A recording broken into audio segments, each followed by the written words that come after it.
itu kalau sekarang ikan yang masih hidup dan paling panjang di muka bumi ini dan dianggap sebagai makhluk terbesar di planet sekarang ini, ikan paus biru itu kalau bisa nyelam itu sampai kedalaman hampir 700.000 meter ya. Padahal manusia itu nyelam di laut itu paling banter 40 meter. 50 itu sudah bisa pecah jantungnya itu. Nadinya, pembuluh venanya bisa pecah itu. Saya sendiri menyelesaikan ya. Menyelam dengan scuba ya, dengan scuba itu menyelam di kedalaman 35 itu sudah nggak karuan, dan itu kalau mau naik itu harus pelan sekali, tidak boleh kenceng, karena kalau kenceng bisa konsis, jadi bisa nggak sadar itu. Ada kondisi tubuh namanya kena dekompresi. Kalau kena dekompresi itu orang bisa, pertama dia nggak sadar lalu bisa pecah jantungnya, apalagi masuk ke dalam lebih dalam. Nah, ikan paus biru yang diciptakan Allah sekarang masih banyak itu di lautan, itu bisa menyelam sampai kedalaman 1000 meter. Nah, panjangnya yang sekarang terbesar ditemukan itu sekitar 30 meter ya. Jadi panjangnya itu 3 kali lipat dari sekolah TK kita. Jadi panjangnya itu sekitar 3 aro. Nah, itu yang zaman sekarang. Kalau zaman dulu tentu binatang lebih besar-besar lagi. Binatang juga memang mengikuti seleksi alam sampai mengecil juga ya, kayak sampean lah. Kalau orang-orang zaman dulu kan tingginya bisa 3 meter, bisa gitu loh. Memang besar-besar karena space yang ada di bumi juga nggak terlalu banyak. Sekarang ini terlalu banyak manusia di muka bumi, memang perlu dikurangi. Terlalu banyak, sudah 7 miliar. Bumi nggak berkembang, bumi segitu lah, manusia terlalu berkembang, makanya sebenarnya ada kayak gini-gini biarin, karena perlu seleksi alam. Enggak sih. Nah, kita kembali ke ikan tadi. Begitu akhirnya Nabi Yunus di dalam itu disadarkan Allah bahwa apa yang kamu lakukan itu keliru. Ya, keliru. Dan ketika keliru itu kemudian Allah menegur Nabi Yunus, negornya dengan cara dimakan. Nah, ketika di dalam inilah Nabi Yunus kemudian berdoa kepada Allah, ya Allah, aku zalim Gusti. Aku zalim, aku telah menganiaya diriku sendiri. Rabbi ini dalam tunasi zulman katsira. Wala yaghfiru dzunuba illa anta faghfir dzunubi. Berdoa, ya Allah, tidak ada yang bisa mengampuni dosaku kecuali Engkau ya Allah. Lu zalim, Nabi saja merasa zalim. Lah kok cuma Gus Husen, Gus Glory, Ustadz Andika, Syekh Rizki, gitu aja kok nggak merasa dosa. Nah, ini sebagai peringatan pertama dan pelajaran. Yang kedua, kemudian atas pertobatan itu, lalu kemudian fanabadnahu bil ara'i wa huwa saqim. Dan kemudian atas perintah Allah si ikan ini memuntahkan isi perutnya termasuk Nabi Yunus di sebuah dataran yang tandus. Ya karena memang berhari-hari, entah berhari atau berbulan di dalam perut ikan, sehingga keluar itu dalam keadaan sakim, dalam keadaan sakit. Mana rasanya berada dalam perut ikan ya, coba nanti. Wa ambatna alaihi syajaratan min yaqtin, di tanah yang tandus itu atas kuasa Allah kemudian Allah menumbuhkan pepohonan sejenis labu, jadi makanan yang pertama. Sebelum Nabi Yunus dimuntahkan di situ tandus sekali.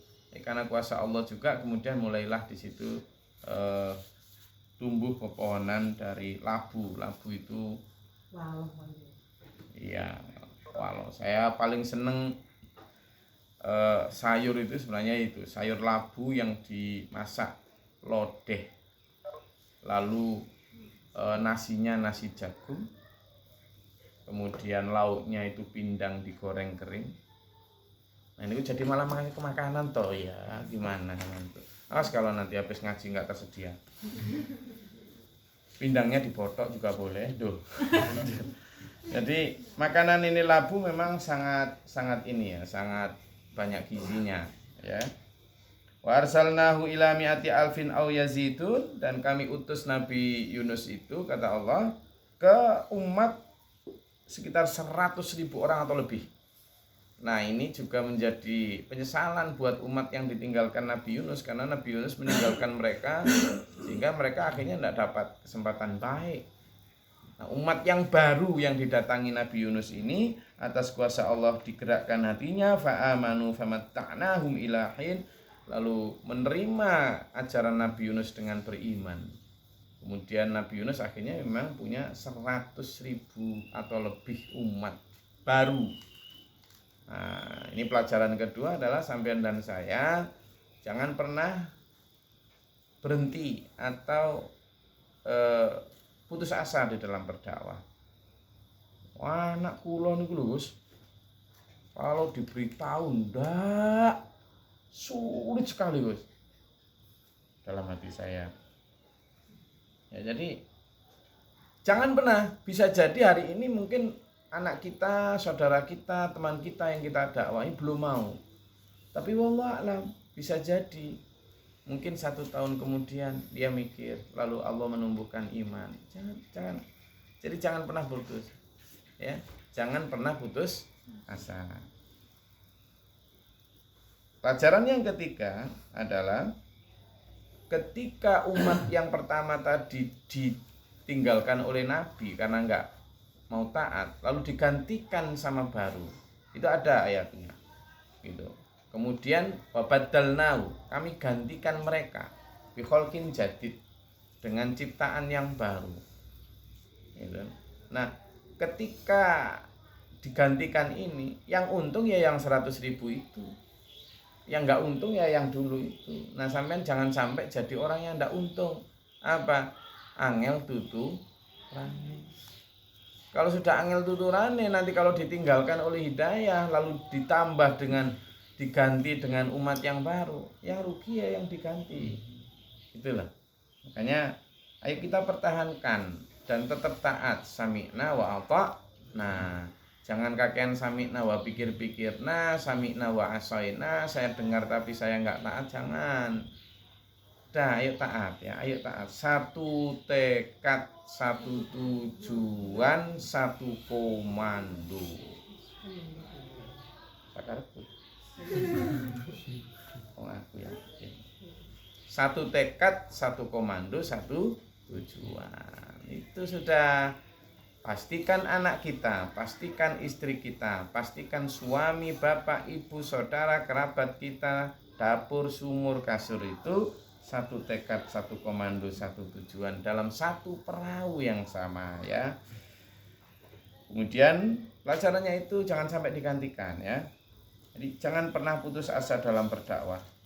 Lalu Allah memberikan kenikmatan, kesenangan sampai batas waktu tertentu ya. Jadi berakit-rakit dahulu, berenang-renang ke tepian, bersakit-sakit dahulu dalam perjuangan, nanti bersenang-senang kemudian. Baik di dunia maupun di akhirat. Kebersamaan itu kemewahan paling indah ya. Jadi sampean misalnya keluarga, kadang-kala kan salah dalam mengartikan kemewahan.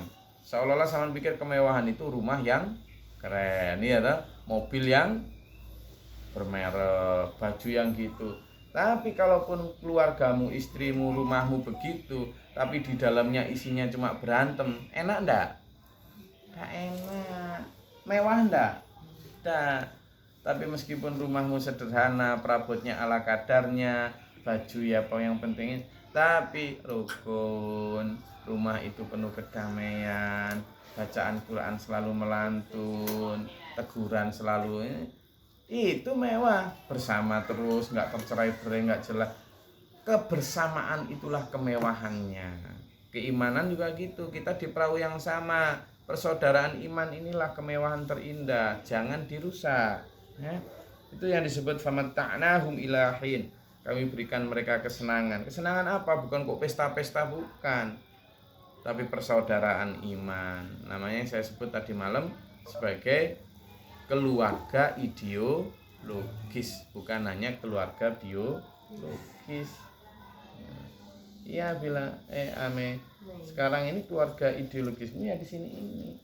Justru keluarga ideologis itu yang seringkali lebih ikhlas, yang seringkali lebih utuh di dalam mencintai.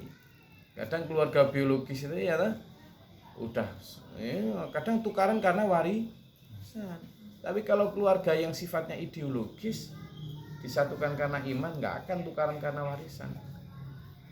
Itulah ya. Fastaftihim ali rabbika albanatu walahumul banun.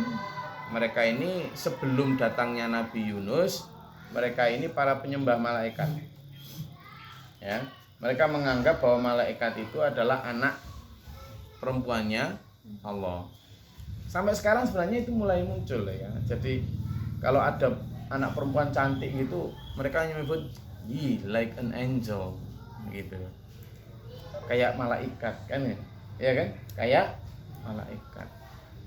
Karena mereka sering terpapar itu. Malaikat itu dikonotasikan seperti berjenis kelamin perempuan. Jangan mau ikut-ikutan itu. Ya, jangan mau ikut-ikutan itu. Karena dulu di masa itu umatnya Nabi Yunus itu, sebelum datangnya Nabi Yunus yang 100.000 itu, mereka menganggap bahwa para malaikat itu adalah anak perempuannya Allah. Nah, maka kemudian oleh orang Nasrani, Nabi Isa sebagai anak laki-lakinya Allah. Orang Yahudi mengatakan Uzair itu anak laki-lakinya Allah dan malaikat itu anak perempuannya Allah. Kan udah gak karu-karuan ya. Nanti terus bikin lagi anak bancinya Allah, setan apa segala macam, gak karu-karuan. Jadi jangan ikuti itu. Makanya di sini walahumul banun, terus anak-anakmu yang lain laki-laki, Gusti Allah kebagian anak perempuan gitu. Am khalaqnal malaikata ainatan wa hum syahidun, atau mereka menganggap bahwa malaikat itu berjenis kelamin perempuan, kita menciptakannya lalu mereka menyaksikan itu gitu kan. Itu. Jadi ini pertanyaan retorik, pertanyaan yang sudah ada jawabannya dari Allah sebagai tamparan bahwa bukan, malaikat itu bukan berjenis kelamin laki atau perempuan. Malaikat itu adalah utusannya Allah untuk tugas-tugas tertentu. Saya rasa itu yang bisa kita elaborasi pada pagi hari ini. Ada pertanyaan? Silakan.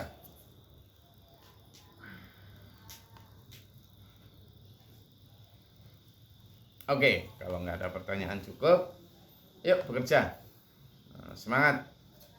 Juga olahraga. Saya ini sedang agak nyelewer. Harusnya itu tiap pagi atau tiap hari itu harusnya ada keringat yang keluar dari pori-pori kita. Karena keringat yang keluar dari pori-pori kita itu membawa kotoran, juga membawa penyakit ya. Penyakitnya dikeluarkan. Jadi sistem respirasinya itu jelas ya. Keluarkan semua. Harusnya gitu, kita selalu berkeringat. Para pekerja itu sehat itu kenapa? Karena mereka berkeringat terus ya. Maksudnya sehat karena keluar terus. Itu juga bagus untuk kulit. Nanti kamu berkeringat terus. Gus, saya makan bakso pedas saja keringat ya sekarang wis. Ini maksudnya karena gerak. Oh, makan bakso. Karena gerak. Ini ya, jaga kesehatan fisik, kesehatan pikir, kesehatan iman. Kesehatan fisik dijaga dengan bergerak minimal 30 menit tiap pagi, bergerak. Kesehatan fisik. Kesehatan psikis dijaga dengan apa? Tidak masalah. Maksudnya tidak masalah gimana? Bedanya saya sama sampean itu kan nggak masalah kalau nggak ada uang. Saya itu nggak punya persoalan keuangan. Jadi bukan karena saya selalu punya uang, tapi kan nggak masalah kalau nggak ada uang gitu. Setidaknya bukan kok nggak masalah gitu, kita itu tawakal ya, kita latih diri kita, psikis kita untuk selalu tawakal, mensyukuri apa yang ada. Itu nanti insya Allah kesehatan psikis yang paling utama itu gitu. Yang belum punya bojo nggak usah mikir bojo dulu, belum datang jadi nggak usah dibatin sampai guru, jangan ya. Jualan lagi down ya, mau gimana, kita tetap usaha, sudah keluar, coba pokoknya keluar usaha apapun, bismillah, yang penting halal. Nah, hindari riba, yang penting halal, sudah berusaha. Kalaupun belum dapat, ya bismillah, ya Allah kuatkan aku dalam ujian ini ya Allah. Hidayah ini nanti akan membawa psikis kita itu enak. Pulang juga nggak dalam keadaan marah-marah. Akhirnya bojo di rumah belum dapat maisha saya itu ya nggak marah-marah. Ini kan banyak perceraian. Di Lamongan itu perceraian sangat meningkat tinggi sejak adanya pandemi. Nah, dan rata-rata itu perceraian yang disebabkan oleh gugatan perempuan. Kenapa? Karena nganggep bojonya nggak bisa ngasih nafkah. Ini perempuan kurang ajar. Oh iya, masa hanya karena penurunan ekonomi lalu nuntut cerai, ini kan dulu mencintai karena apa gitu kan. Nah, berjuang tuh bareng. Nah ini karena kesehatan psikisnya nggak jelas, labil. Orang-orang kayak gini ini nanti menikah lagi pun ya nanti akan berantem lagi kalau suaminya nggak bisa membelikan Gianni Versace, ya kan? Jadinya nggak jelas itu. Makanya kesehatan fisik dimulai dari rasa syukur ya, rasa syukur.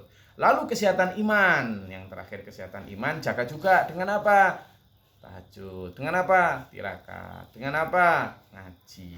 Dengan apa? Berjamaah komunitas. Makanya sering kumpul sama dulur-dulur ya, sering kumpul sama kita di SPMA, sering kumpul ke SPMA. Meskipun nggak hanya seminggu sekali ngaji, kumpul gitu. Yuk kita ke pantai, oke, nggak apa-apa. Gitu loh. Jadi nggak apa-apa. Tapi yang dibahas itu di pantai jangan lagi duniawi lagi, stres lagi sampean. Aduh, ini jualanku. Lah ke pantai itu mau rekreasi kok malah bahas hal-hal yang sifatnya menyemangati. Gini nih, di surga ada pantai enggak ya? Gitu loh. Tuh, ya. Ini berkomunitas. Kan malah dibahas onderdil sekarang itu mahalnya. Loh, udah ke pantai itu fresh. Malah bahas kerjaan lagi. Yang enggak fresh lagi, pantai yang indah tuh kelihatan kayak neraka. Jadi, ayo kita bahas dulu ya. Boleh, monggo silakan. Jadi, kesehatan fisik, kesehatan psikis, dan kesehatan iman. Semoga Allah memberikan kita dua-duanya, tiga-tiganya sehat ya. Di dunia wal akhirah husnul khatimah. Allahumma sholli ala Muhammad. Allahumma inna nas'aluka hubbaka hubban yuqa'a. Jannahubbaka hubbil nasina alina. Rabbana innana sami'na munadiyan lil iman ya min ibadatika amanna. Rabbana faghfir lana dzunubana wa kaffir 'anna sayyi'atina wa tawaffana ma'al abrar. Rabbana ma nafaqtubna ma syahidin. Rabbana la tuzigh qulubana ba'da idh hadaytana wa hab lana. Rabbana waj'alna muslimina laka wa mu'minina wa tawaffana ta'ala fa'alina. Rabbana atina fid dunya hasanah wa fil akhirati hasanah wa qina adzabannar. Rabbana ighfir lana sabra wa sawida wa nas'aluka. Subhana rabbika rabbil izzati wa salamun. Sebelum diakhiri, alhamdulillahirabbil alamin. Ini saya lagi seneng ini, soalnya ya, ada kajian subuh ini istimewa, hadir anak-anak generasi muda Denpasar ini. Ada Om Rizky, anaknya Pak Gun, ada Mas Agung, anaknya Pak Anom, ada Mas Wisnu, anak buahnya Mas Adi, ada Syekh Andika, anaknya Pak Budi.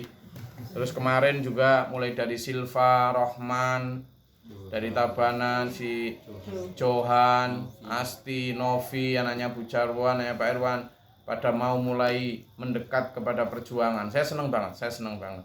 Ya memang begini nih, apalagi Pak Jos sudah mulai mutih rambutnya. Ini harus segera mulai berpikir regenerasi.